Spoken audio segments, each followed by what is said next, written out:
Good morning, good afternoon, good evening. It is the Boom Bar right here on your Boom Radio NG. My name is Dolupo, and I'll bid you one more welcome to the bar today. Today promises to be a very interesting one. I was going to be talking about so many things. The federal government is in the news. The former president, I think the final rites is today, so we're going to be talking about that. There are quite a number of things on those conversations as well that we're going to be talking about. A lot of politics here. Atiku Abubakar has officially resigned from the PDP. It has got a lot of reactions from a lot of people.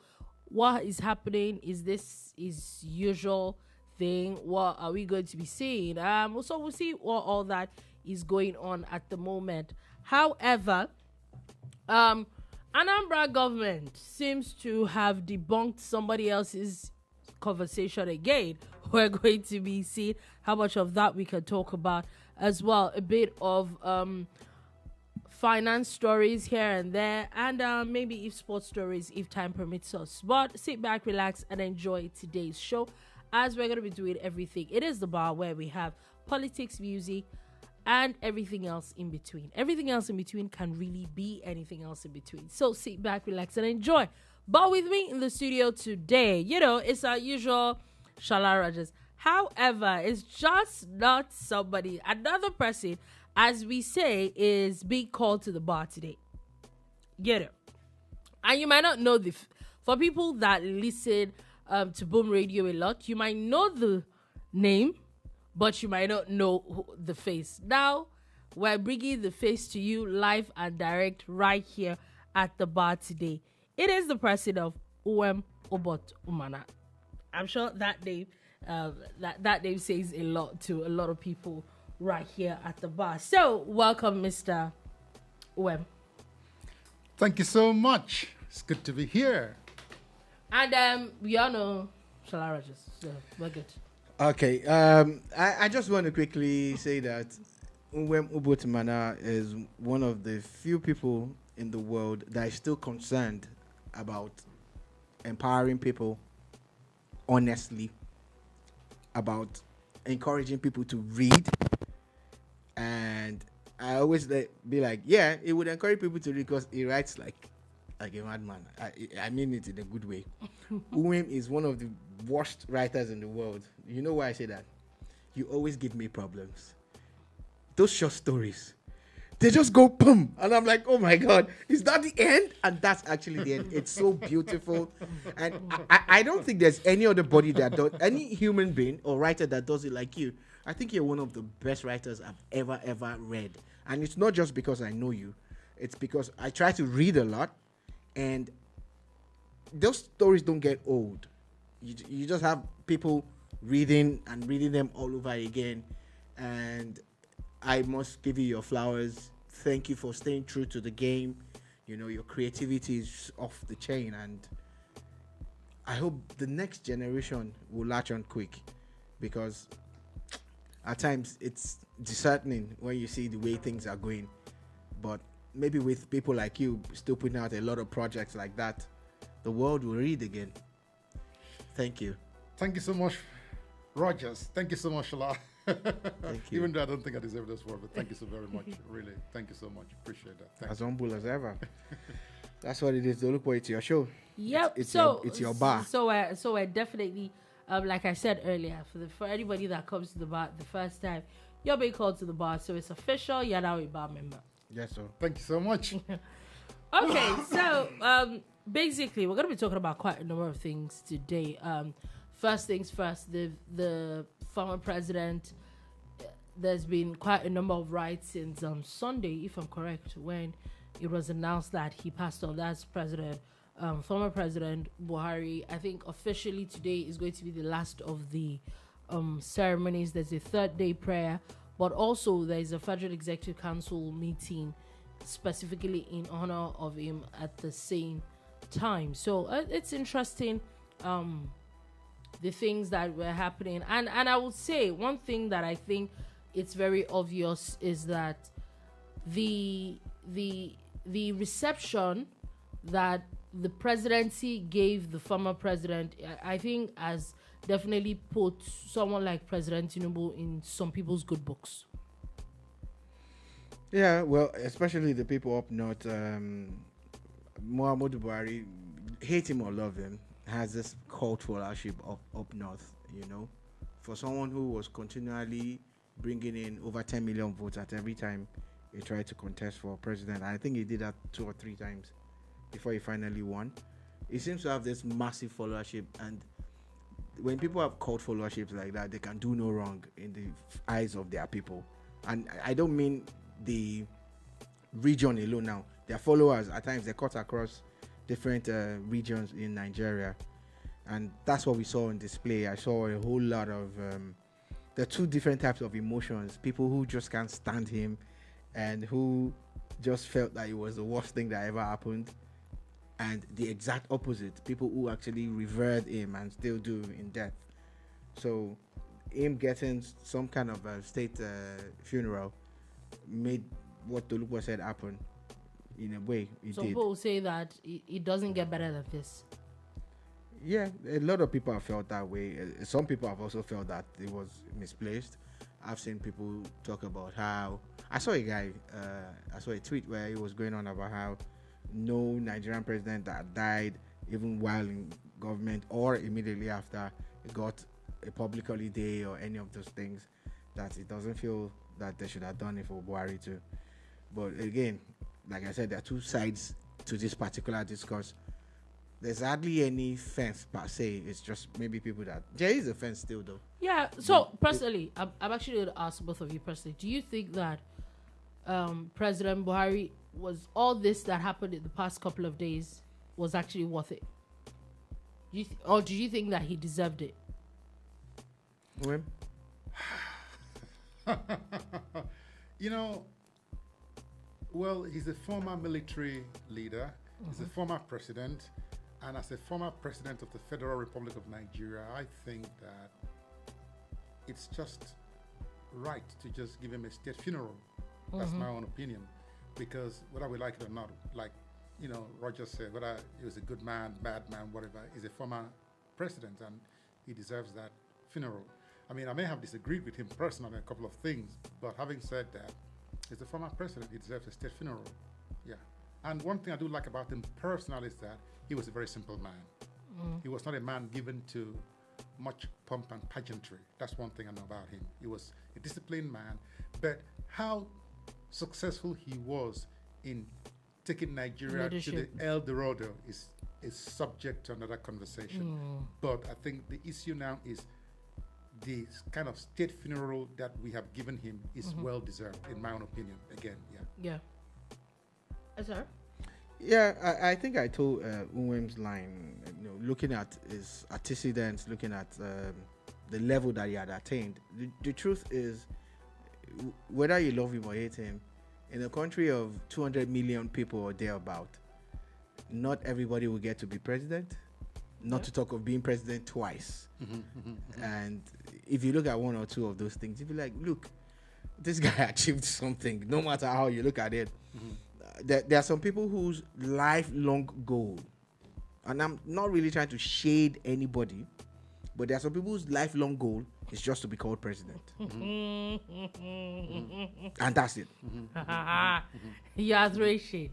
No, not shade. It's not shade. Yeah, right. It's not really shade.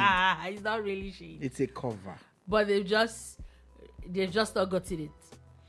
I don't think he has gotten it. Are you trying to mention? See, Dolupo, you always try to lead people on. You are trying you're trying to mention Atiku's name, and that's not. Oh wow! That's not the person. I'm not the one that mentioned anybody. But that's not the person I had in mind. But she's just mentioned someone's name that I did not mention. I know why you. Why did you laugh? Why did you laugh? I didn't know that laughter was that way crime. No, what's wrong? I did not know laughter was that way crime. It is in this context. Abba, is it a crime to? It's well within everybody's right, as long as you are at the. Me too, I want to be president. At the age, I mean, I think they said that nothing stops you. Exactly. You can. What's the new age now? What's the new age? I think it's 35 before you can be president in Nigeria. They reduced it now from 60 or whatever. I think it's 40. I'm not sure, but I'll confirm. But yeah, they reduced it. So wait until you are 40. I'm almost 42. So I'm almost 42. Oh, I did not. Which 40? I turned 40 last April. You see? You see? Wh- So you're we're young men. We can You're 40. we can run. You're just very funny.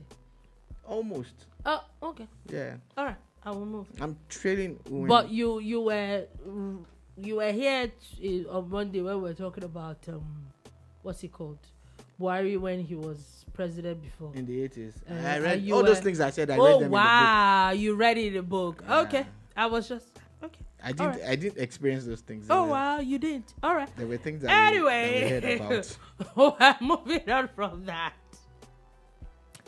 And we're going to be talking about quite a number of things. Another thing is there are quite a number of things that the federal government has done. But before we get to that point, the Nigeria's inflation rate has dropped again to 22.22%, and they claim that is the lowest in the last 3 months.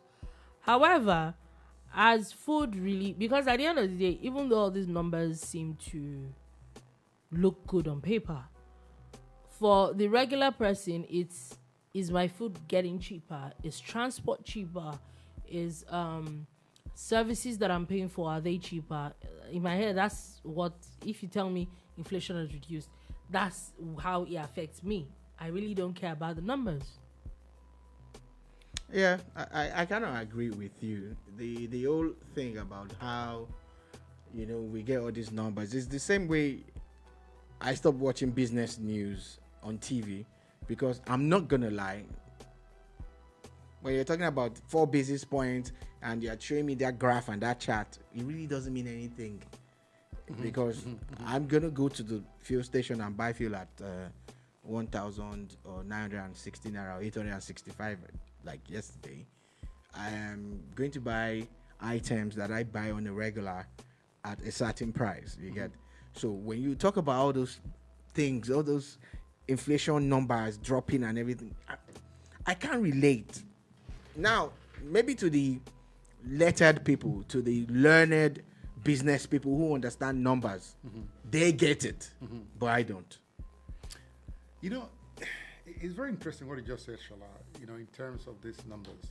And that's very important because numbers, statistically, yes, we have to have numbers because that's how we track this thing. But what does it mean to the common man down the street? Yeah. Exactly. So the common man is interested in, he goes to buy Gary, he goes to buy rice, he goes to buy tomatoes, because eventually, how does that translate to his purchasing power? Exactly. That's it. How is it affecting his ability to buy rice? How is it affecting his ability to buy yam? How is it affecting his ability to pay rent, to pay school fees? That's what the common man is interested in. The scholars, the educated economists and all of that will say 22.2%. Yes, data has always been there. Data will always be there. But what does that mean to the common man? To the guy on the street. And I think one of the things is, as much as, it's easy to bash government or criticize, we try to look at things objectively here. And we also try to prefer solutions. So at times you like us, at times you won't, because we're also driven by data and facts. But it's not just the numbers. We also go on the streets, we interact and all of that. So one of the things that I might be saying is that maybe, just maybe, they're getting it right with the economy, this current government. Maybe. It's maybe a big one for me. But if they are getting it right, there is a lacuna somewhere. There's something that I have noticed. The prices of commodities have dropped drastically, but the unit cost on the street has not gone down. For instance, a bag of beans about this time last year was over 100,000 naira. Okay. Last I checked, it was under 50,000 naira. Okay. Guess what? The guy that's selling it in Mudu or in Cops didn't reduce the price. The price didn't go down. There's a gap somewhere. Yeah, there's a lacuna. There's a gap. Yeah. And if government is serious about this, their work showing, they need to bring back the commodities board, or the competitions board must be empowered to the point where they can actually go and look at what the middlemen are doing. Farmers are complaining, they have off-takers. they produce. At times, farmers are there's a glut. At times, there's actually a production glut, and people are hungry. There's a glut, and there's nothing in the market. But the guy in the farm doesn't have off-takers. And the off-takers, who are they? So there has to be an entire value chain that takes food from the farm to the table. You see what you just said, Shola, reminds me of something that happened this morning. Me and the guy who came to collect me, and we were driving down, and we were talking about transformation in the system, the Nigerian system. And the guy asked me, said, Mr. Wen, what do you think would bring about a transformation in the system? I told him that what would bring about this transformation, again, this is my viewpoint, is that we need a fresh pair of eyes that, and I tried to give an analogy of a frog, that if you put a frog in a hot boiling water, the frog would jump out of the water straight away. True. But if you put the frog in cold water and begin to heat up the water slowly, It stays. till it dies, it will not even know. I said, what has happened in the Nigerian landscape is that things have gotten to a point that we are so used to it. We've been that conditioned. We've been conditioned that we don't even recognize anymore what should be acceptable and not what acceptable. shouldn't. Now, what brought about this conversation with this guy was that I asked him, what is the power situation like? And he said, Oga, power don't improve small. Oh. I said, what is that? What does that mean? He said, like in a week, maybe we can have light 4 times in a week. And I said to him, listen, that's my point, that because of how bad things were, what you have now is still not acceptable. But because of how we have been conditioned, so when things seem as if they are getting better, watch that word, we are now rejoicing that it seems as if things are getting better. However, it is not supposed to be so. What stops us having 24/7 power supply? Now, what we are asking for is not anything out of the ordinary. No. Because it's not. there are It's societies. it's basic. Yeah, there are societies that you have this happening consistently. Yeah. I said I've been out of this country for about 30 years now, and I can count the number of minutes I've been out of power, about 20 minutes in about 30 years. Collectively. Wow. And the guy said, what? I said, yeah. But I said, when I was here, living here, you get time where we say, when NEPA gives light, people go to holler, up NEPA. Yeah. That is the conditioning. I said, look at the road. You look at these people. Maybe they've been able to pave a road, yeah. And with the holler, say, this guy, man, this main guy, he don't come. I said, but that is what he's paid for. That is what he is actually supposed to do. That's his job. The people we're supposed to celebrate are people who have gone far and beyond what they're supposed to do on a day-to-day basis to do that. Those are the people we should celebrate. If you're paid to clean this office every day and you come in and clean the office, that's what you're paid to do anyways. But if you clean this office, go way beyond cleaning the office, making sure that it sparkles, making sure that there's no single iota of dust or cobweb, you're going beyond. Yeah, above and beyond. That's what we celebrate. And we celebrate mediocrity.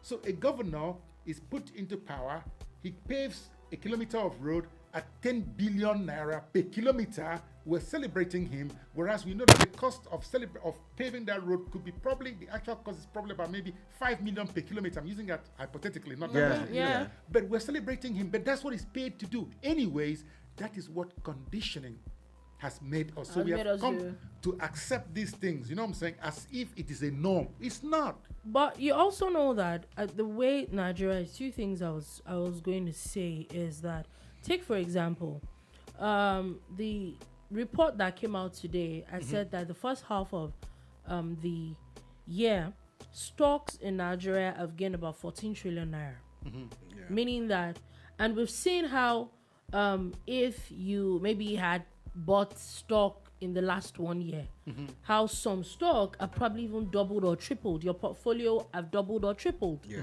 Meaning that in those sectors, something is working, yeah? They say that this is the highest, the Nigerian Stock Exchange has gotten all those But numbers. Let me interrupt you just a second. There. You're saying stocks, yeah? This is a country of about 200 million people.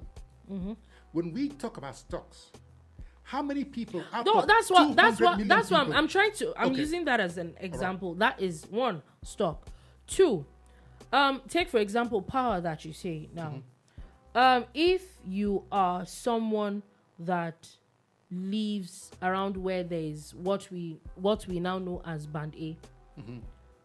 Take for example, for where I live, I'm not sure power has gone off in a week. Okay. It's not gone off. Okay. So to me and him, we're in the same Nigeria. We're not experiencing the same thing. Would I say power is good? Oh, power is fantastic. It doesn't go off. Literally, it does not go off anymore. Do I pay for it more than he does? Oh, absolutely. Oh, yeah.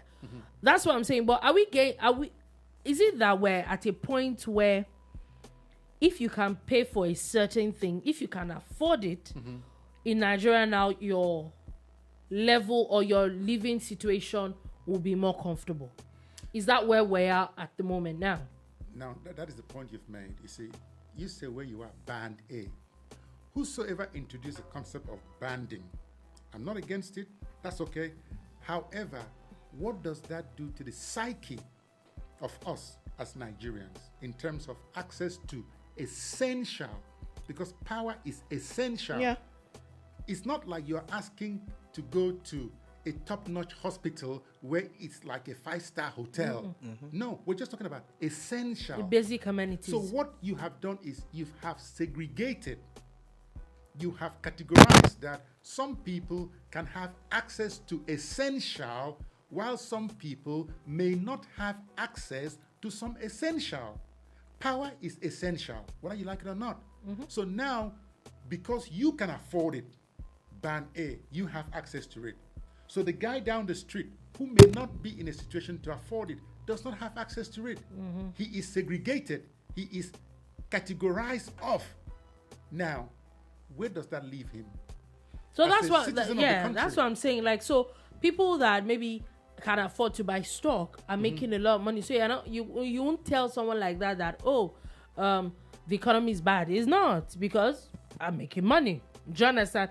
So that's what I'm saying. Like, Dolupo, you see, that's the thing. When I grew up in this country. I went to school in this country. Now, there was never a time in the curriculum in this country that they introduced the concept of financial literacy to me as a young man growing up. That even in banks, you can have what they call savings. You could have a current account, and there are certain ways you can invest money: stocks, bonds. Yeah. You can even go and, all those investment opportunities. Okay, one was not part of the financial literacy. Yeah. That I was never taught that. only, and then you realize that you don't even have to start with so much money. When I was growing up as a young kid in this country, and maybe they gave me a pocket money of, let's say, 5 naira, and I was taught financial literacy, the first thing that would come to my mind was, you know what? If I save 3 naira, or if they had opened an account for me, I could save 3 naira and spend 2 naira on sweets and stuff like that. If I had grown up with that culture, I would have been by far better off as an adult who turned 18 than just, you don't have a clue. I agree with you. You don't have a clue. I agree If with they you. had told me that these things called stocks and bonds, I have 5 How naira pocket money. How do we fix this? How do we fix this? Very good question. Now, we have to go back. It takes my mind back to, I went out to Abu Dhabi a couple of years ago. We started off the education reform by Abu Dhabi Education Council, and they had a 10. You worked on that project? Yes, it was a $10 billion project. Wow. And here is one of the objectives of that project: to create a biliterate society whereby everybody in that country would be fluent in Arabic and English. That was one of the key indicators for success of that project. And they gave it a 10-year time frame. Now, when the project kicked off, there were people who were in the equivalent of Form 5 or Form 6, SS3. We knew that with those people, we may not achieve much success. But the emphasis was that the people who would benefit more from it would be those starting KG1. Yeah. So over a 10-year period, By the time they get to... by the time you look at those people starting KG1 in 2000, and we started, the project started in 2006, okay? So, if you went back to Abu Dhabi today, everybody in that country who started from 2006 are biliterate. And this is 2025. This is 2025. They are biliterate. They speak that Arabic. project will be 20 years old next year. That's right. They speak Arabic fluently. And they speak English. English fluently. Without leaving their country. Without leaving their country. Now, the first time I had experience was when I was in Copenhagen. I went to Denmark, and I was shocked that when I spoke to the older generation, they couldn't understand English much. Yeah. But I spoke to the younger generation, they spoke fantastic English. And I said, what's the secret to this? They said that they introduced English as a compulsory part of education so that they learned Danish and also learned English at the same time. So from about 1972, those who started schooling around that time frame are very literate, biliterate now, bilingual. Now, that is the strategy. But to answer your question now, so how do we fix this? Yeah. I brought these two examples to create to us that the way to fix it is to go back to having an education reform. Yeah. Right from primary school. To answer just that particular aspect, we have to introduce financial literacy. It's important. Maybe in the concept of mathematics, maybe in the subject of maths, we build in financial literacy. Yeah. You know, or an entire standalone subject. Last year was the first time I realized, you hear about stocks and all that. Last year was when I realized, you can buy stock in this country for as low as 5,000 naira. And 5,000 is not killing. It's not. So if you imagine buying 5,000 naira every month. And then over a period of 10 years, because don't forget, this is not Yahoo. No, it's not. This is not magic. It's not Ponzi. It's not Ponzi. It's over a period of 10 years, you would see that little by little. Now, they never taught us this, that when they say stocks has crashed, some people galvanize on the opportunity. Buy the crash. Because they know that it's going to bounce back. Give it 2 years, give it 3 years. It always does bounce back. And people have made big money out of that situation. Yeah. But because we were not taught these things when we were we were here when I think a few weeks ago we're breaking it down. I think some people had broken it down that I think in 2020 if you bought 1 million naira worth of some particular companies, now it was worth about 15 million naira in about 5 years. In fact, someone did a research that in 2 years all the stocks, the way they had gained, that if you had invested about 10 million naira in like 10 different companies, you'd probably be like ×3 what it was that you invested. And I found it hard to believe, but I went to check and it was correct. Now, that is why the question you ask is so crucial. How do we fix it? We fix this? The way to fix it is to go back to primary school. Yeah. And then I'm going to tie it up to the point that Dolupo made earlier on. When I'm talking about primary school now, we're talking about state schools. Yeah. We're not talking about private schools where only a select elite have access to them. And I think like that Ban A electricity. even children, even educating children, even does a lot for parents. Because take for example, there are things that I know that I have parents that are very literate. Do you understand? Master's degree holders at time. And then at times when they do something like, this is how it's done now. Do you understand? Even educating children could help the whole family. You see, there's something so important you just said now. This is how it is done now. Now, I once read a poet called Ezra Pound. And one of the things in his writings is what the age demanded. Okay, what does this age demand? If you have literate parents who've been to school and all of that, now education that is not relevant to the context of the society you live in to bring about value, keyword here, value, forget it. It's just a paperwork. Now, here we are in a situation, people have doctorate degrees, Dr. such and such, don't have a clue about stocks. Nothing. Don't have a clue about transformation. Which is one of the reasons I was speaking to Shegun this morning. I said, this is what I'm coming here to do, to bring about this mindset change, to bring people to understand that, You know, what you just said, Dolupo, is so powerful. Now, I'll give you a simple example. You see this thing called hair braiding. That is such a powerful skill set. Now, my daughter goes to braid her hair. It costs her 60 to 70 pounds to braid her hair. Please don't convert it to naira. We're not going to convert it. You know, even it's a lot of money. It's a lot of money, yeah. For me to go and sit down in my barber shop, yeah, it cost me 19 pounds. Now I don't remember the last time I visited the barber shop. For real, I do man. everything by myself. Now, these are skills that we neglected when we were growing up. It was not. Instead, they put emphasis on you must go to university. You must must get have a a degree. good degree. You must have a 2-1. Yeah. And all that. I'm not against it. I'm not against that by any chance. But here is a practical life situation whereby if you know how to do your hair, on a Saturday, 5 people can book you. 2 people can book you. You sit down and braid the hair. And you make a lot of money. And you make a lot of money. Yep. That is education relevant to the age you're living in. Yeah. Your skill sets must be upgraded. Yeah. You see what I'm saying? And must be relevant to what you're doing now. Now we're sitting down here having a conversation. Yeah. Now, there are some people who have not been taught the art of conversing with people. True. There are some people who have not been taught the art of disagreeing. There are so many things we may not hold in the same context here. Oh, yeah. You have a different viewpoint, but there's nothing wrong about that. Yeah. And we still kick along together nicely. Oh, yeah. But people have not been taught that. Now, I was speaking to somebody this morning during one of my interviews, and I said, the biggest industry in this country right now is politics. Oh, and the guy said, that's true. And he said, and I said, the next biggest industry is religion. He said, no, that is not religion anymore because people don't have money to pay tithes anymore. That used to be religion before. He said, it used to be religion before, but it's not religion anymore. Then he made something, and I've never heard this. It was mind-blowing. He said, it is the invisible economy.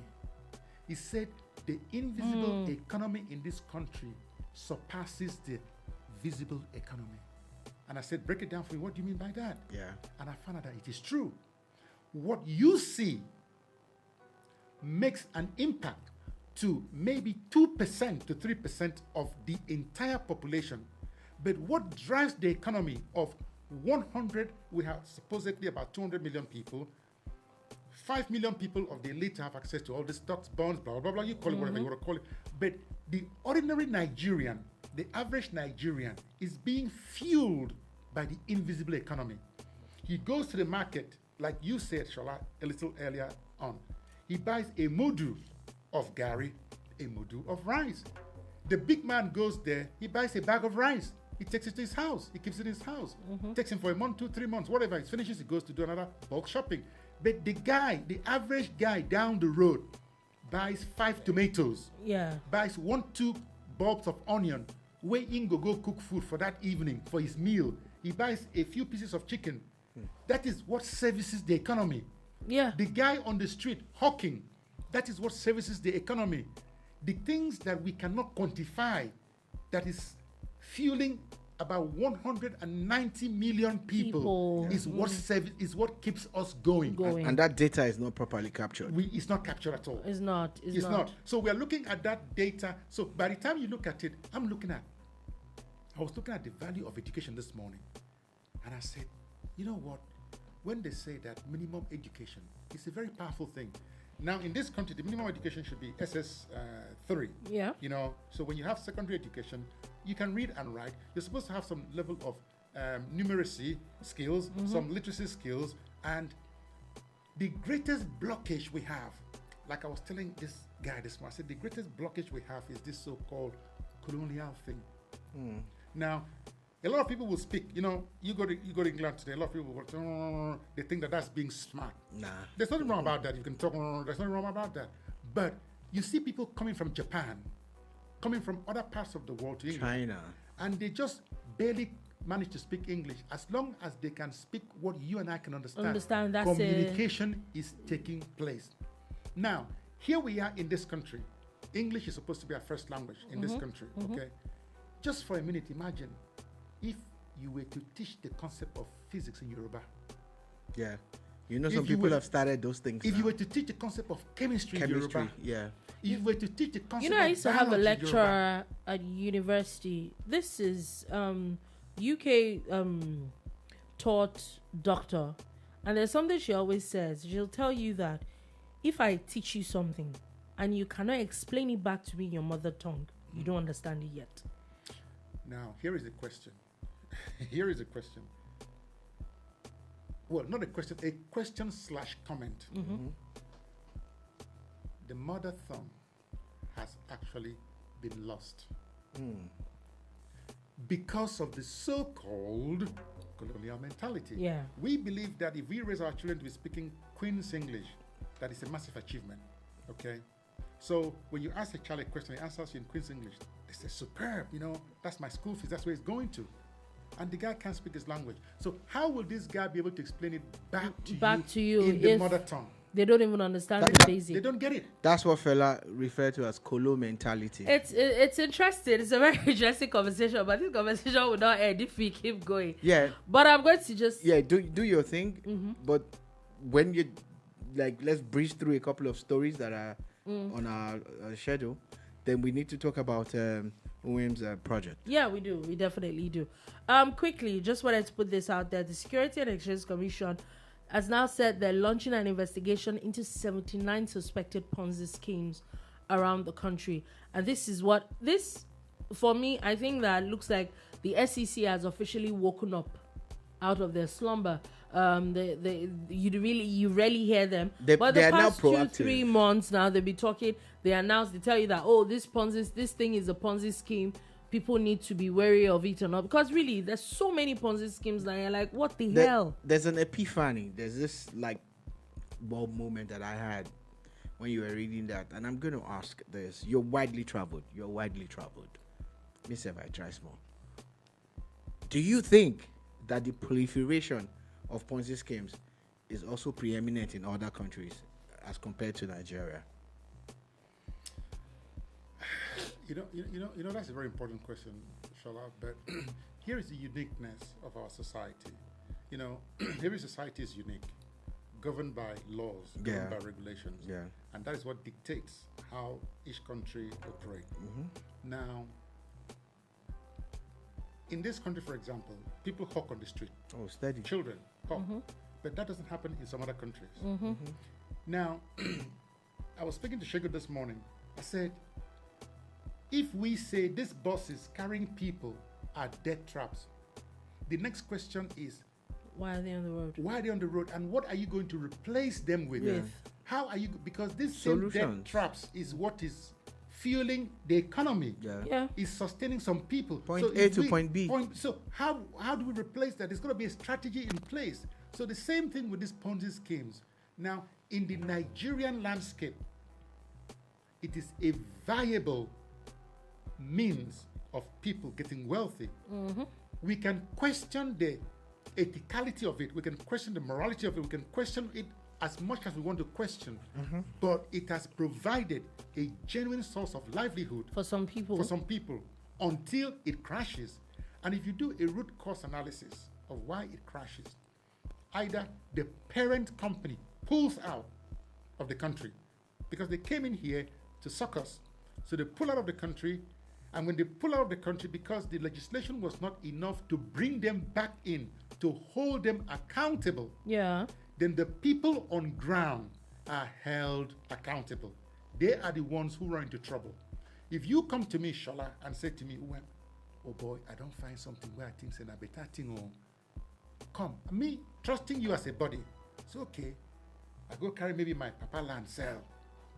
Come invest in the thing. Because don't forget, the intention you have is a good intention for me. It's not bad. Dolupo, the intention you have is a good intention. So I go carry my papa land, buy, come put them there. We move this thing. Then all of a sudden, the parent company pulls out of Nigeria. Shola, now you are Sabi. Yeah, of course. So that is the thing. And we hold you. And the next thing is you have a bad name that you are a scammer.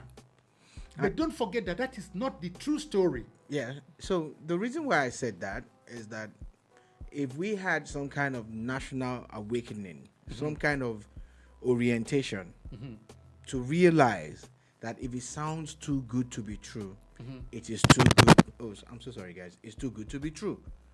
Like, the Japanese, one of the unique features of Japan or its people is respect. It is not something that they actually had centuries ago. They started cultivating that system, and it's now become the norm that respect is reciprocal and it is even focal. It's the main thing. When you talk about Japan, they went to the World Cup. Their fans cleaned up the stadium. The players cleaned up the dressing room. So it's not even about maybe it was just a small group of people. It's a national thing. That if we can start some kind of national orientation for us to realize that Ponzi schemes or any other thing, get rich quick, this microwave economy where you think, oh, if I put in 1 million, I can get 3 million in 3 minutes, does not work. There's something you talked about, investment, a few moments ago, where you talked about even if you had known about financial literacy, you would have, that also and you know that ties it into takes financial time. literacy, It takes time. If we can start teaching that, that's why I'm going back to what you said, that if we can maybe create an awareness now how our curriculum must change.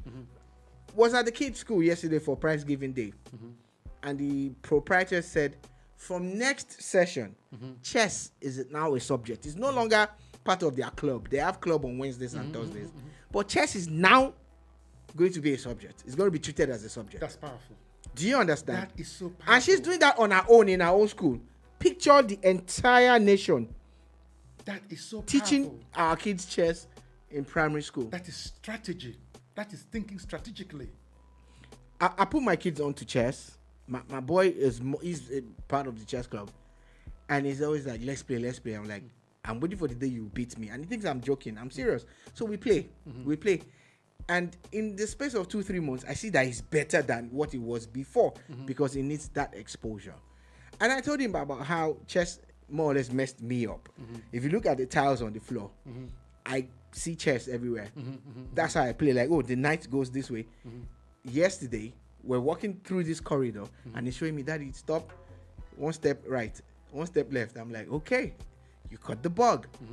But guess what? Critical thinking, analytical minds. We're shaping the future. Picture these things, and the same thing that we have to do for financial literacy. Yeah. We have to do it. It has to. It definitely has to. We need to let people know that it is not until you earn a salary. You can actually earn that salary and still be earning money. I actually know a guy that is very rich and he's still working. Now, that is the thing about side gigs. You see, again, which is going to, I know we'll be talking about that in a minute, about this transformation, this audit that people have to do, the audit, which is one of the things I'm coming into the country to do.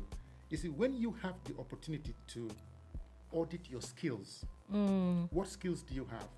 And then after doing a thorough analysis, a thorough critical analysis on the skills you've got, how can you leverage on those skills to make an income for yourself? Now, when I talk about income here, I'm not talking about just money. I'm talking about to create value. Because anything you create that is not valuable to the next person, to me and you, it's not worth is selfish. It's not worth it. Yeah. So that's what I'm talking about here. That's my point here. It's like you just said a minute ago, and that is where we are at. So your kids are going to enjoy in a school where chess is going to be taught as a subject.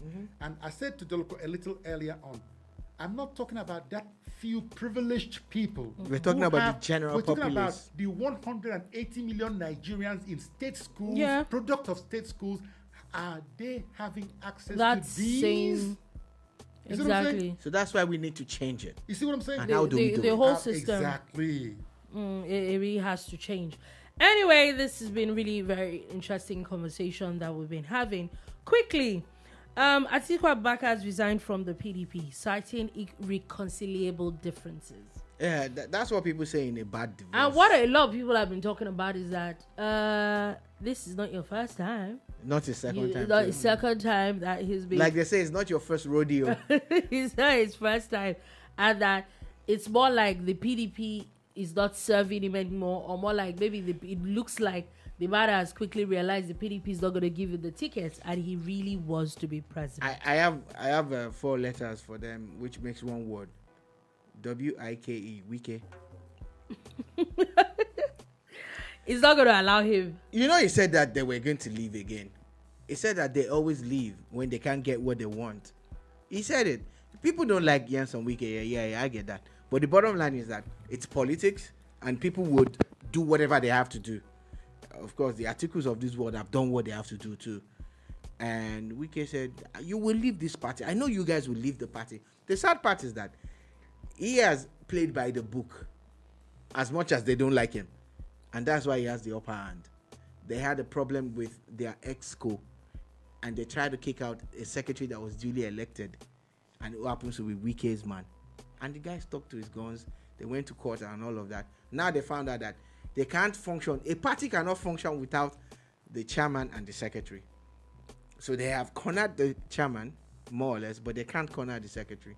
So now they have to move to SDP. SDP pushback. They've moved to ADC. You know, I just see what it is. It's a power grab. Bottom line is, that's what I see. So congratulations to Alhaji Abubakar Atiku on his movement to another party. And I heard that Dele Momodu also made the but leap. really, but shouldn't we get to a point in Nigeria where there is an age limit to what? To contesting for president? Dolupo, do you know? Sir, you're old. Dolupo.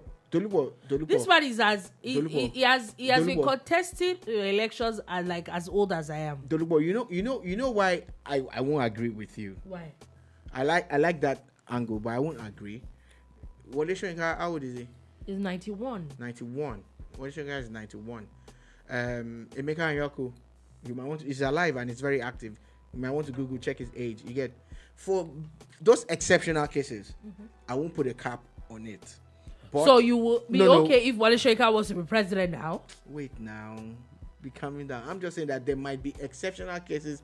It's the same way. Remember when we talked about the age for kids to leave school? Parents are doing something crazy now in Nigeria. There's a particular school that I know. They don't have grade 6, what we call primary 6. It doesn't exist. So from primary 5 straight to secondary school. Now, this is a kid that you accelerated his entry into primary school in the first place, shaving off a year or 2. Then you now shave up another year. Then in secondary school, by the time they're in from 5, they start writing JAMB. Then they get into uni at the age of 15.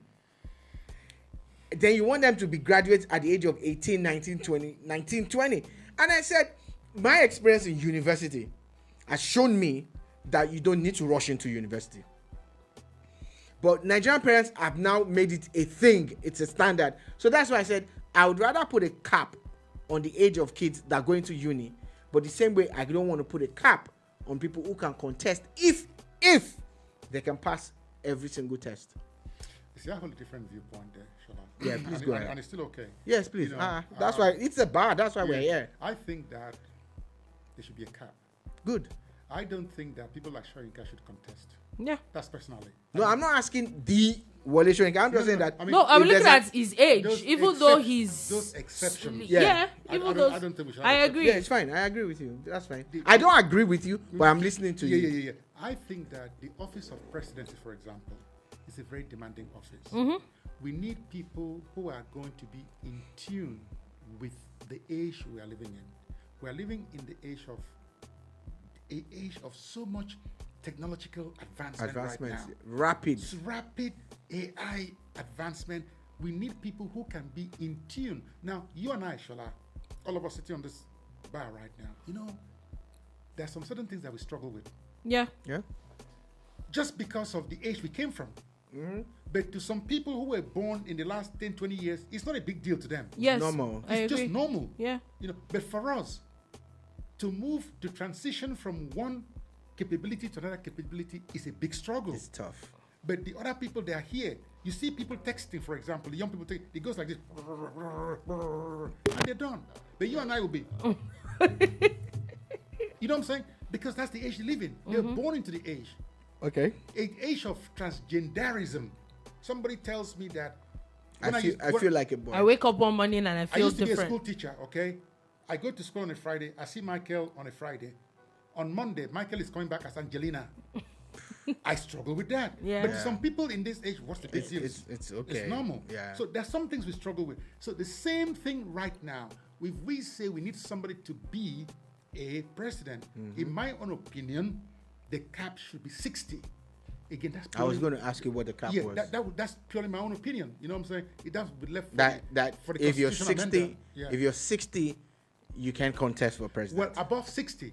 If you are 60 as at the time of contesting being a president and you go to 61, that's okay. But as at the time you're contesting, because there's must be 60 and below. below, because there's so much traveling, it takes a toll on the body. So my issue with that, and it shouldn't be back and forth. Yeah. I respect That's your just view. my opinion. No, Yeah. and I respect that. You know, my issue with that is that I've also noticed that there must be experience. Also, there must be knowledge. There must be experience, and the way Nigeria has been structured, many young people have not been given the opportunity to get that experience, and that's why the few that got in messed up. A few years ago, we had a speaker, very young man. I can't mention his name. Yeah. I know him very well. I think he messed up. Yeah. I think he messed up. The one after him, I think they were all young people. They were young.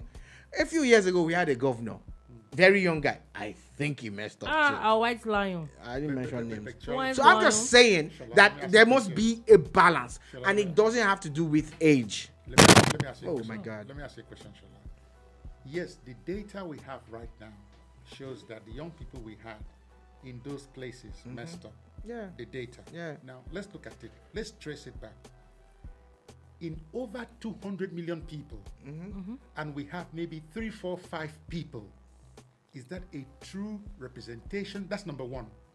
Number two is, I believe in what they call traceability. All right. Now, All right. from secondary school, there are people who have been in politics, Yeah. starting from being a head boy, head girl, where you have to campaign for your mates to vote for you.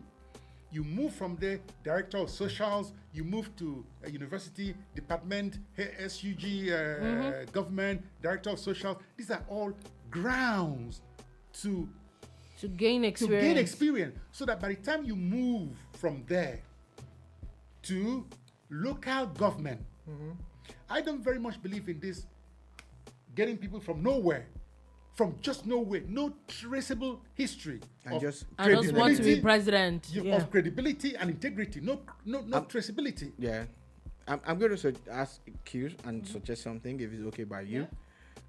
How many minutes do we have officially? Maybe 5-6 minutes. Okay, 5 minutes. And I want to suggest, if it's okay by you, that when it's time, we can log off on radio and extend Extend it. on YouTube and yeah. Facebook so that Yeah. we can actually take a look Just at continue the these responses, conversations. Yes, I agree with you. So sorry to all the people listening on radio.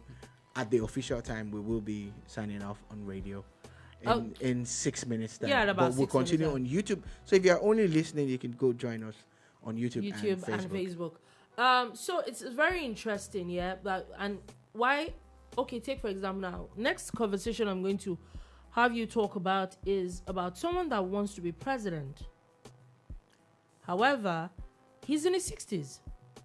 And in my own opinion, at this moment, I think he needs to stop talking. And this is the president of Peter Obi. Why did I say that? He made a statement a couple of weeks ago, or days ago, actually. Campaigning in Anambra. And he campaigned and he said that one company that was started when he was governor is the highest taxpayer in the state as of now. And over again, we've seen him make a few statements. A few weeks ago, there was a university where he made a funny statement, and they had come to debunk what he said. Now, the Anambra state government have now come to debunk what Peter Obi said, and with facts and figures, they brought it out and said, in the last 2 years, international breweries in Anambra State is not the first, is not the second, is not the third, is not the fourth, is not the fifth. is the 6th highest paying, not the 1st. And this is someone that will say, okay, falls into that not so old category of people. But I get the angle where it's like, it's not one, we can't use one person. But really and truly, shouldn't Mr. Obi's media team, it's time that we need to, we can't be doing this anymore. We're in 2025 where everything you say, there's just Google. It's in a second. Why do we have to throw out these figures all the time and they're not true? There's something that Sola said earlier on. Critical thinking skills. One of the key elements of critical thinking skills is interrogation. Interrogating assumptions, interrogating data, interrogating facts out there. Let's interrogate it. How true it is. What basis are you saying this? What credible basis? So if I told you that 25% of Nigerians are suffering, where did you get that data from? How credible is the source of that data? That's what we must look at. So that is one thing that is lacking in our educational system, which unconsciously has sieved into the heart of every Nigerian. So we don't query. So do we say that these things always happened? It's just that people never used to fact check these things before. People don't interrogate stuff. So now, all of a sudden, people have started becoming more circumspect with those things. Is that what we're saying now? It's beginning to emerge now. That let's hold on a second. You can't just say anything. Let's check this thing is what it's saying. Is it actually true? Because before we used to take everything hook, line, sinker. But let's actually double check it. Hang on a second. Let me bring out my phone. Let me check this thing. Yeah. Because any information you get, there is the source. Where is the source? You know, there's a picture that's trending. Cole Palmer is an English footballer. And amazing guy. He did very well at the Club World Cup a few days ago. But he's actually holidaying now. I think it's St. Kitts. Where did Tinubu go again? St. Lucia, have you? St. Lucia. Tinubu went to St. Lucia. So he's at St. Kitts. And there's a picture of him and his grandfather holding a St. Kitts jersey. And people are like, how is it possible? Because his grandfather is as dark as I am. You get. And people are shocked. But they don't get it. His father married a Caucasian, a white woman. So that's why Cole Palmer looks a little bit like his mom. But if you check, Cole Palmer is a black boy. But he has light skin. So I was talking about Ross Barkley, who's also a British footballer, whose dad is Nigerian. But I think it was raised by his mom's side, the Scottish or Irish or whatever. I think it's English. But he has light skin, you get. But if you look at Ross Barkley closely, you see the color of his hair. You're like, okay, he has some tendencies. So people find it hard to wrap their head around the fact that it is possible to have light skin, like a Caucasian, and still be a black man. Is ignorance an excuse? Do you understand? Thank you. I like this question. Yeah. Is ignorance an excuse? Do you get? So it's the same way the ignorance stopped a lot of people from questioning things. The traceability that you talked about, the fact that because we used to take things hook, line, and sinker. So we were having an argument a couple of years. It was an argument in my old office. And I was talking about Ross Barkley being black. And the person, I was like, no, it's not possible. I said, check. Just check. Mariah Carey's black. They're like, no, Mariah Carey. I said, Mariah Carey's black. Mariah Carey's black, check. And the man goes, oh my God. I'm like, yeah. Do you understand? So I like that question. Is ignorance an excuse? So again, back to the matter, education. And I always hinge it on one cardinal point: parenting. You can't give what you don't have. Absolutely.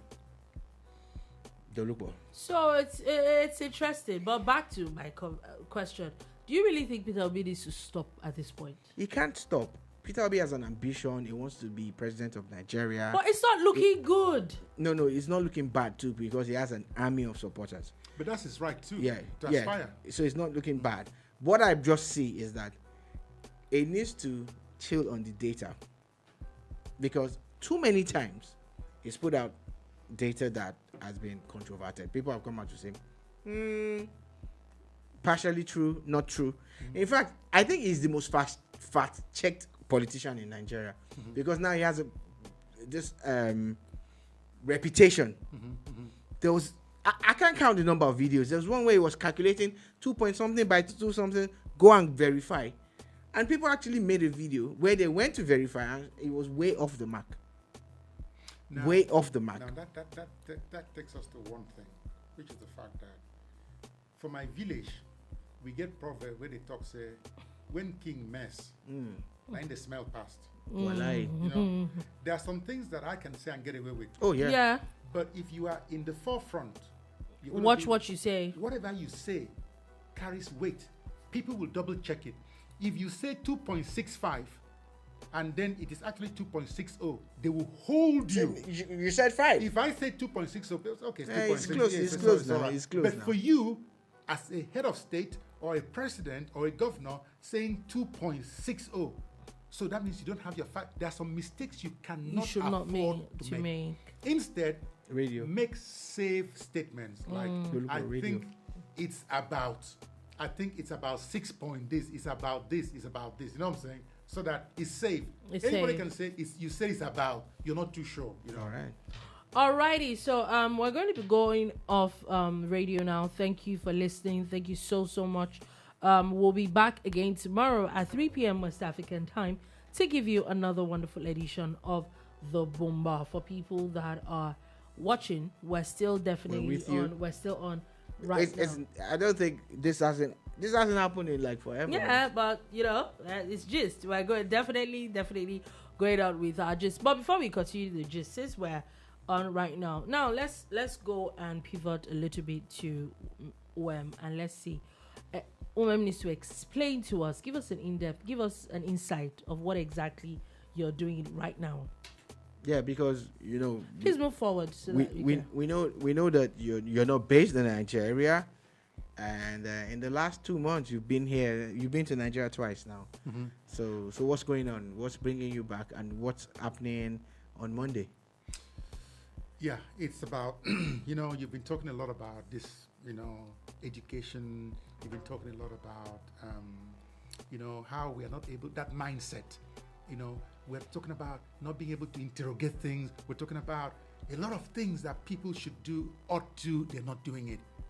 And that's what brings me here, which is the fact that there is a need for a mindset shift. Everything begins in the mind. Mm-hmm. And why we are so poor, and I defined earlier on what poverty is, it's not necessarily money, but value. If you are not able to create value, because that's wealth, that's where true wealth lies. So if you go to buy stock at 50 kobo, 5 naira, 500 naira, and later on you gain something from it, that is value you've created. If I come in here and sit down here and the time I've invested into having this conversation has created value in terms of knowledge, in terms of people being empowered, that is what we call wealth creation, not necessarily money. You see what I'm saying? Now, why am I here? I'm going to be running a series of coaching sessions from Monday to Friday. It's called Discovering Your Capability. I have been coaching people across 3 different continents across the world. And one of the vehicles I use is storytelling. I'm a storyteller. I use vehicles of storytelling a lot to change lives, transform lives, organizations across the world. And I find out that there are 3 key elements in transforming lives. Number 1 is the mindset. Mm-hmm. Number 2 is the tool set. Number 3 is the skill set. Those are the 3 things. But before then, in my Beyond Barriers program, which is a 12-week transformative journey, a journey to transcendence, the key thing is self-awareness. The key thing is, how do you know yourself? You said something about the Japanese not too long ago, how it has become a national culture, a national value system that respect. You see a Japanese child crosses the road, as soon as he goes out, he stops, bows. You see, it's a national culture. Yeah. It's woven into the fabric of the Japanese. So we here, I'm thinking, how can I create value for people back home? Mm-hmm. So the first thing is to know your arsenal. What do you have in your arsenal that you can deploy to create value? Don't forget, keyword is value. Now, a lot of us have not taken the stock to take an account of what weapons do we have? I'll give you a very simple example. I live in a small town called Milton Keynes. Now, there was a time I used to work in London, and I used to drive to London every day, and I was working on site. The journey time used to be about close to 2 hours one way, close to 2 hours back. And when I went to this site that I was working, parking was an issue. The closest parking was 8 minutes walk away. Wow. So my line manager, then his name is Gavin, said to me, "When you come from Milton Keynes, that's a faraway place to come to work, and then you have to go to the train station, park your car, and then walk back here 8 minutes, and then after work, you walk 8 minutes again, grab your car, and drive back." He said, "Here's what I'm going to do. Listen to this, you're going to love this." He said, "I'm going to use my persuasion skills to persuade the management to give you a place to park here." Wow. And I said, this is so powerful. What does that mean? Number one, this man understands that he has persuasive skills. Number two, he knows when to deploy it. You see what I'm saying? What do you have in your arsenal? What do you have in your arsenal? When can you deploy it? There are some tools you have. You cannot go and bring an AK-47 rifle to kill an ant. No. We saw something here just now. I said, "Is that a mosquito?" You said, "No." And you went and brought out a tool and psh, and it was gone. Yeah. So you knew what to bring, to deploy, to deal with that situation. But as human beings, we have not taken an audit. And that's what I've done. I've spent time with my team. We've come out with a lot of matrices, a lot of tools that you can use to assess your capability, to know what do I have, how can I deploy it. And that's why people are living very miserable lives, both professionally, but even in relationships. They're stuck. They're stuck. Right. They don't know what arsenal they got. They don't know that even a smile is a powerful tool you've got, and you can know when to deploy the smile. True. People do not even understand that your ability to interrogate procedure. I'm a business analyst. I'm in the IT space. I'm an associate Google Cloud engineer. Wow. As a business analyst, one of the things I do is to sit down and question businesses. A business says, "I want to do a digital transformation," for example. Why do you want to do a digital transformation? Oh, because, that's the in thing now. But why? Is that going to be good for your business? Why do you want to do it? So interrogate you. Now that is a skill I've got. So in my arsenal, I will deploy that to question you till I get to the bottom of the matter, till we can get to the fact that, this is not right for you right now. You can go for this. Interrogative skills is nothing but one of the tools I've got in my arsenal. It could be that you make friends very easily with people. Yeah. And that's the tool you've got, but you don't realize that it's a tool. And you don't use it. You don't use it. You downplay it. It could be that when people see you, no matter how down someone was, but once they see you, they're, "Oh, good to see you, man." You bring out life to the room. You know what I'm saying? Positive vibes. Positive vibes. But you'd never pay attention to it. It could be that you know how to braid hair. So when they tell you, "Tell me one of the strengths you've got," it never occurs to you that knowing how to braid hair, knowing how to cut hair is a strength you've got. You never pay attention to it because you're thinking of going to the moon as a strength. That is what this program is about. For you to discover your capabilities and then know how and when to deploy them. These capabilities to create value. I'm going to add something to you again. In Igbo language, it's what they call Ozoemena. I may not be able to pronounce it exactly right, but people who understand me would know. Ozoemena means, "May this not happen to us again."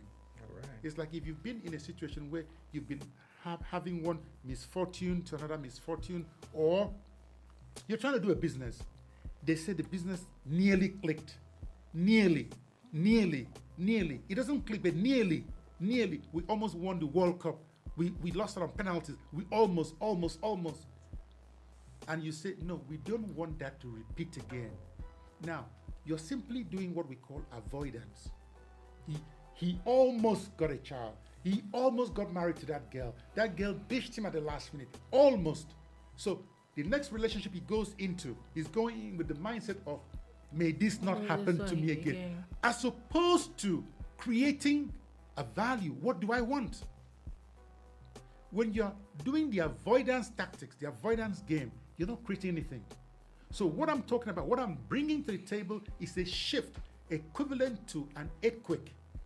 It's a shift equivalent to a volcanic eruption. It's a Seismic. shift equivalent to a tectonic plate movement where it's going to catapult you rapidly from where you are to, first of all, understanding where should you be. We're not talking about, okay, you know what, I need to buy a brand new car. That's not the kind of thing I'm talking about here. No. It's bigger than that. It's a journey that is going to completely change your life around.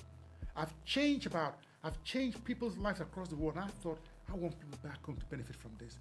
That is what this program is about. So Monday, Tuesday, Wednesday, Thursday, Friday next week, the target is to have 20 people a day to come around and change their lives. All right. So where's the venue? SD Interiors office in GRA Ikeja. All right. Where in GRA Ikeja is that? GRA Ikeja, it's Sobo 11, Sobo Arobiodu. Arobiodu Street. All right. Yeah. Yeah. So how do you register for this? Now, Marley Solutions is the one handling this. Now, I'm just going to give you the number. You can get your phone. You can, Yeah, you can get it. Yeah. Marley Solutions is handling the booking for this event. Okay, I'm going to give you the number. Yeah. There's so many ads running on Instagram, Facebook, and things. So I'm going to give you Marley Solutions number. Okay.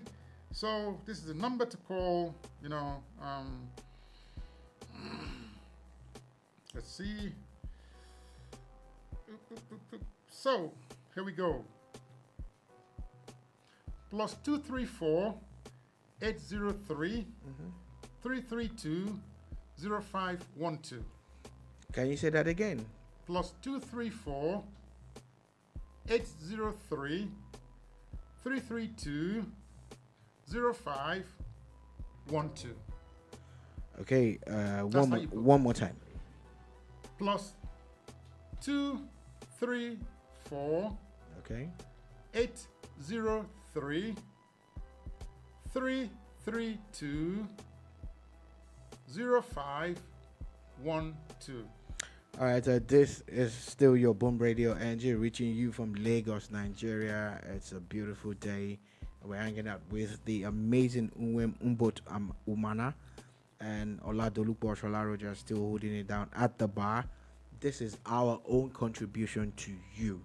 This is us still trying to add value and say, if you're interested in what we have discussed in the last 5 to 8 minutes, please take that number down and call it. We would get flyers from them and other things, and we'll share on different platforms and everything. But it's time that we actually had a mind shift. Yeah. Shift. We need to shift it. You know, I'm glad that it's in tune with the things that I believe in, and I know that everything happens in your mind. You know, at times we even kill ourselves and condemn ourselves, and you get to where you think they're about to kill you, and nobody's even thinking about the thing that you didn't sleep about for all through the night. What's going to happen when I get there? And you get there and nobody's even thinking, but you already killed yourself. And this has led to people committing suicide. It's led to people taking drastic actions where they were not necessary. So we need strong minds, and we're glad that you're putting this out there. And you're looking at a session. At what time of day would it start? It starts 11 o'clock. 11 o'clock every day from Monday to Friday? Yeah, 11 to 2. And that's the thing. You come in there, you choose any day that works for you. That's why I have it over 5 days. Because if I were to say I'm going to do this on Monday maybe you're not available. If Tuesday works for you, Wednesday, come through. I'm there, I'm here. That's what brought me here to do it. Now, I came in about a few weeks ago and I ran a session. Okay. And it was absolutely amazing. It was mind-blowing. It was mind-blowing. So the people I had on that cohort actually transitioned into the full-blown session I run online. And they're like, my God, I never knew that I had such capabilities. People never knew. So this is awakening the inner giant in you. In you, because the solution to the problem that you're looking for is right in you. Now, it's going to amaze you that there's a lady who came to my program. She said she's on the program because of a personal issue, that she's struggling with relationships, that she's not able to build a sustainable relationship. This concept of almost. So we did an analysis, a critical analysis, and we found out that the message you send out is not in sync with who you are. Who you are and who you want to settle down with. It's not syncing. Because you've not taken the time to audit yourself. There are some questions you have to ask yourself, what do I want? And these are not questions you answer in a minute. They are questions it takes time for you to sit down, have a notebook or have a pen or whatever, and write down, what do I want? Why do I want it? Why? So you're looking for a man. What kind of man are you looking for? Because don't forget that you're going to love this, Shola. You're going to love this. Don't forget that man is a creator. Because when God said, let us make man in our own image, God is a creator. So we are all creators. Yeah. Now, if you look at animals, giraffes, right from the beginning of time when animals were created, they are still the same animals. They don't change. Yeah, they didn't Birds evolve. live in the nest, nothing more than the nest. Animals live in holes and foxes live in holes, nothing more, nothing less. They never think of building a better skyscraper. But man is always in the process Evolving. of constantly doing something better than it was before. Yeah. Because even in the fallen state, man is like God. What is God? A creator.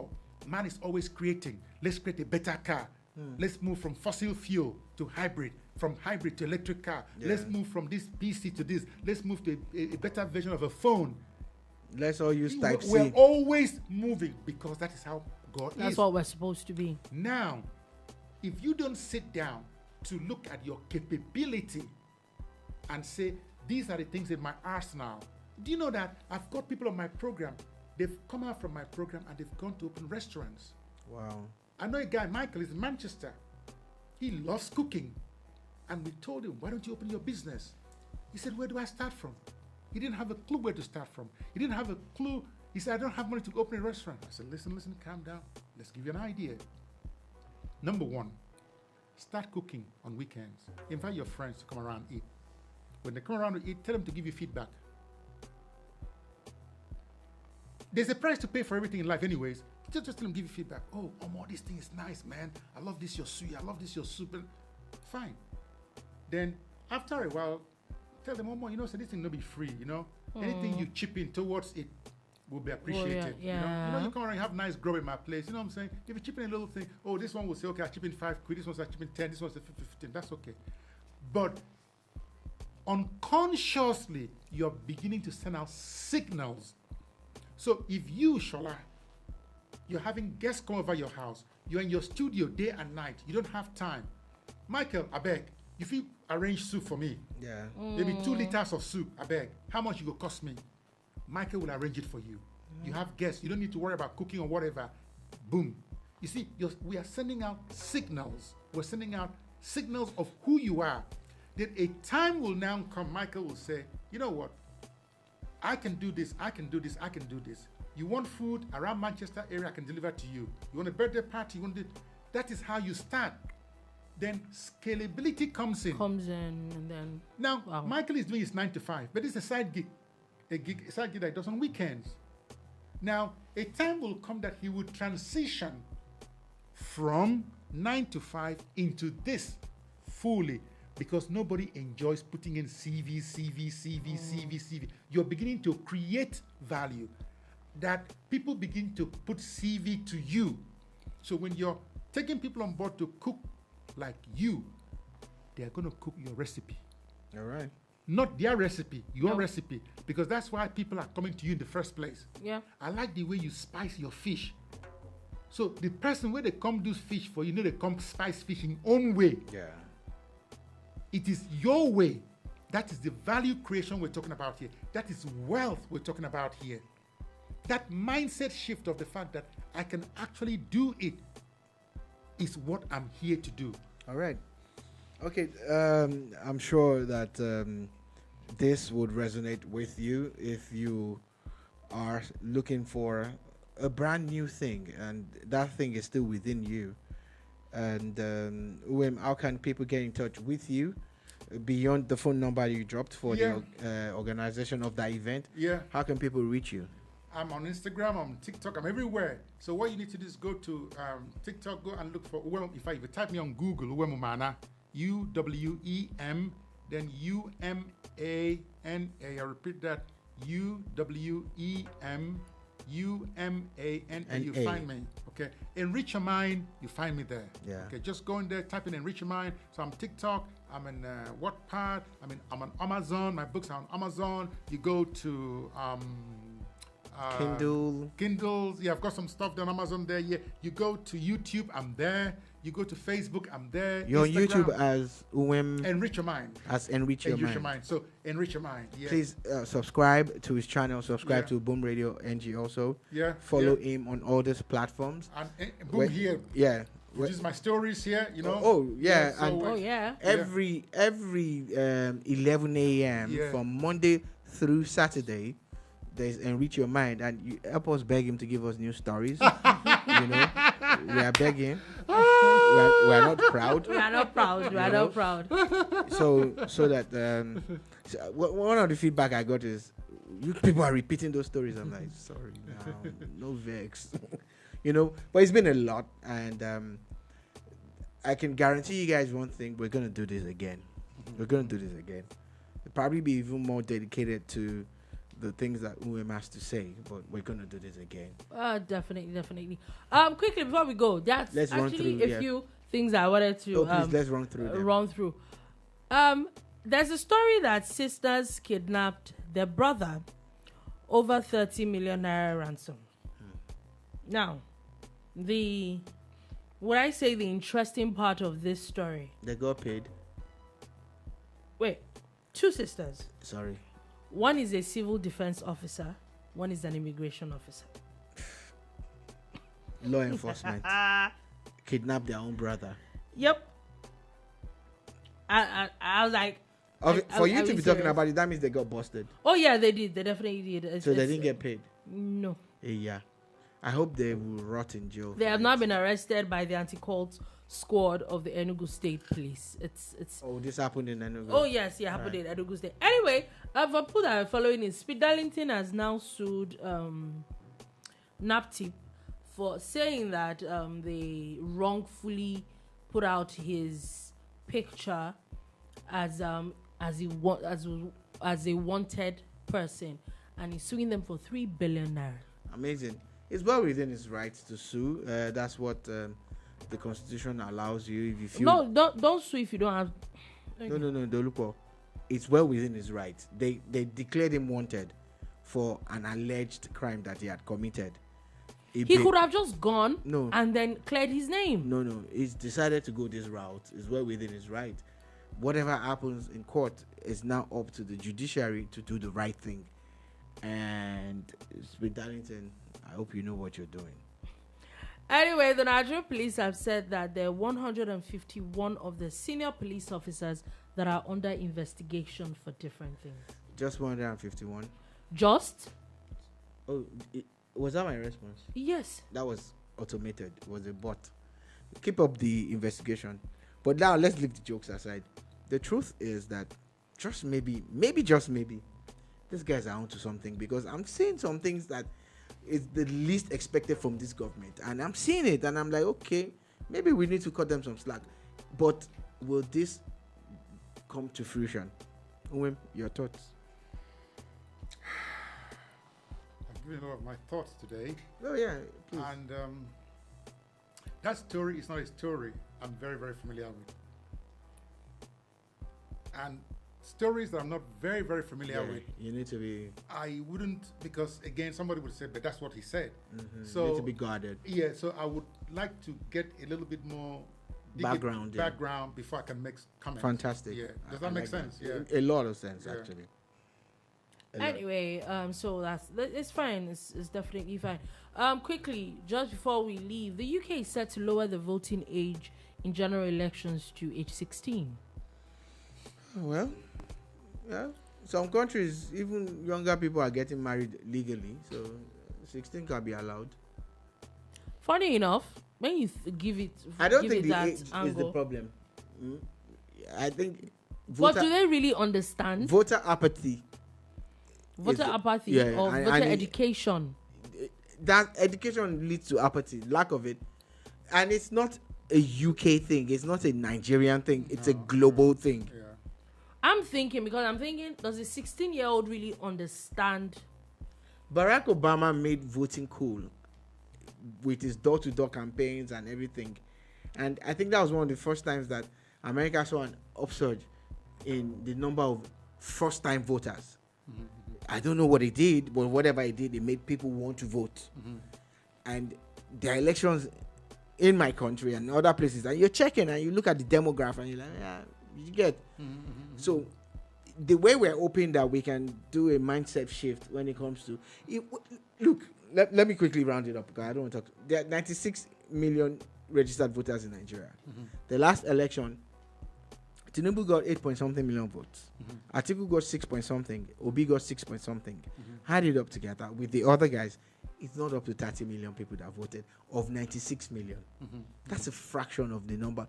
Just picture 60-something million people standing behind Showore or Mogalu or Tinubu or Atiku or Obi.